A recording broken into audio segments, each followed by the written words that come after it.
So, nandito tayo para bigyan natin ng hustisya yung nagtitrending dito sa TikTok na bell pepper with cream cheese and Cheetos. So, ayan, gagamitin natin tong Cheetos, Eden, at bell pepper. Nahugasan ko na rin to. So, let's go. Ang gagawin nga pala, maglalagay muna ng cream cheese. Siyempre, maglagay muna tayo ng cream cheese.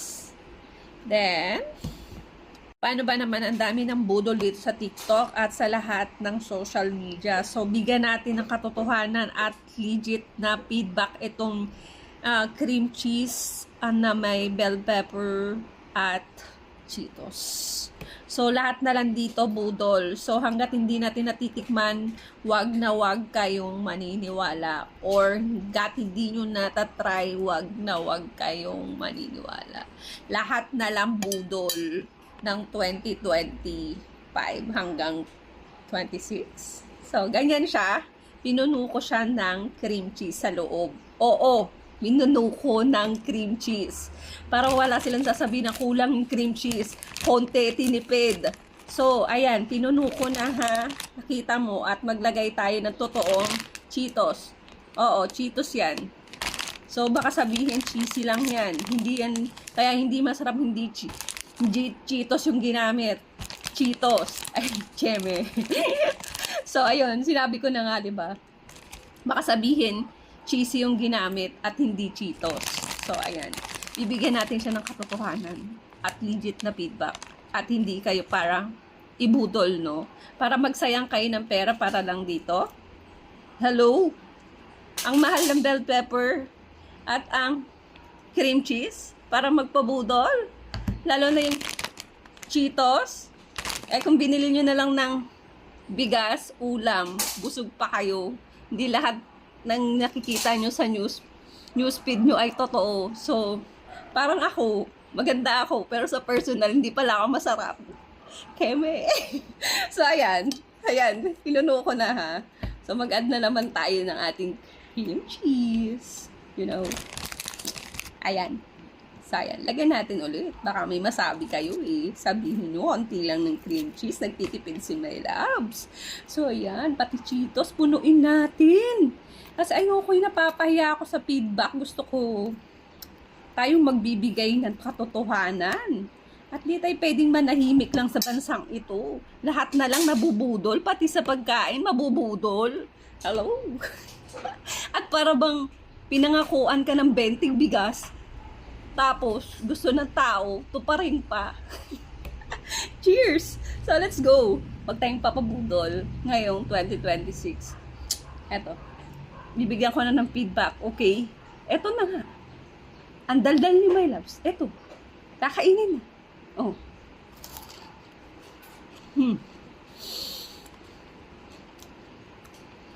Na para bang ordinaryong pagkain lang.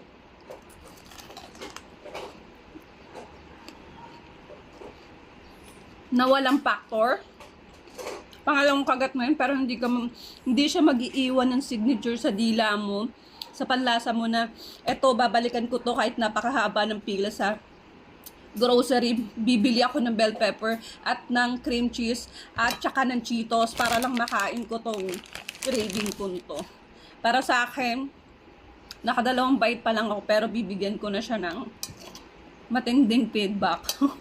At legit na feedback at hindi yung eme-eme lang at para may magawang content dito sa social media at para gumastos ng napakamahal para dito. Bigyan ko lang siya ng pantay naman natin para meron. Hindi naman masyado mapahiyain mga nag-overhype ng content nito. So, 5/10, okay na rin. Pero nasa inyo naman yan yun. Kung gusto nyo ng matikman. Siyempre, ako baka tikim ko din. Nilalasahan ko talaga siya. Nilalasap ko siya. Yung tipong gusto ko yung kada tikim ko, kahit gumastos ako ng napakamahal, yung gusto ko pang maulit, eto parang big no.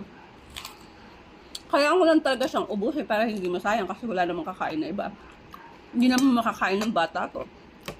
Siguro ito, papapakin nila isasawso sa cream cheese. Pero ito, no. Wala siyang big factor na bibili ka ulit, uulitin mo siya ulit. At kung sino man nagpauso nito, saan ka humuhugot ng lakas na sinahype mo na masarap to.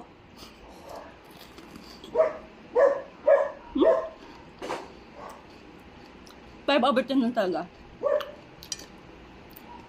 Wala siya yung ano ayun na nilalagyan ko na ng cream cheese, hindi na ako nagtitipid. Baka sabihin, tinipid sa cream cheese. Sa Cheetos, ayan. Kailangan ko lang siyang ubusin kasi walang kakain ito kasi binuksan ko na siya. Hiniwa ko na siya.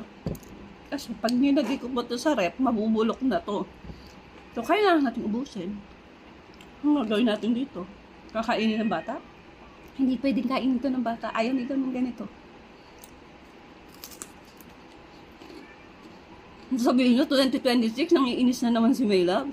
Hey, binibigyan ko lang ng feedback para hindi na kayo gumastos na napakalaki. Para matikman to. Pero nasa sa inyo kung gusto nyo gumastos. Para matikman tong lasa na to. Tapos sabihin nyo sa akin na baka hindi nasasarapan si Maylove kasi hindi Cheetos yung Cheetos jalapeno yung flavor. May bell pepper na nga eh. Diba? Kahit anong gamitin mo ng Cheetos dyan, kung talaga masarap yung kino-content mo, masarap talaga yun. Diba? Huwag na pansin yung kuko ko ha. Baka masilip nyo pa yan. Marami lang ginagawa si Maylove kaya na para bang madjudge tayo sa kuko natin. Na para bang si Andrea Brillantes. Sorry. Ayan. Lagyan ko na ha. Kasi, parang paggagamitan nito. Kailangan ko nang gagaubusin. Sinasabi ko na, inaamin ko na yung ano nyo ha. Yung anong iniisip nyo, anong lasa nun. Itong trending na itong pagkain na to. Inibigay ko na sa inyo yung feedback, totoong feedback. Sa taon ngayon, kailangan mag-ingat kayo sa mga ginagastos nyo o pinagkakatiwalaan nyo kasi ang daming budol. So, ayan. Yung asong ingay. So, last bite.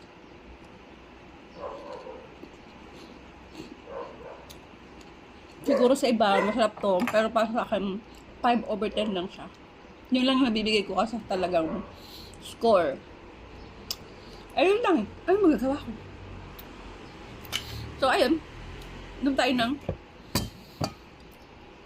lamig. Hindi talaga uminom si Maylove. Pero, ang tagal na nito. Pasko pa. Hindi namin nainom.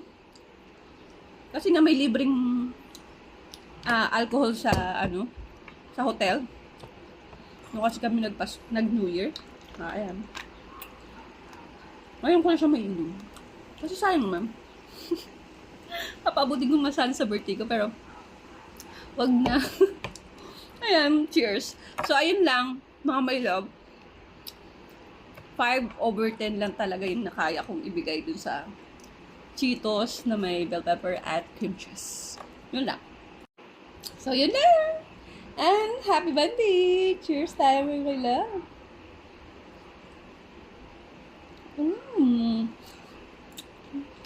Bye!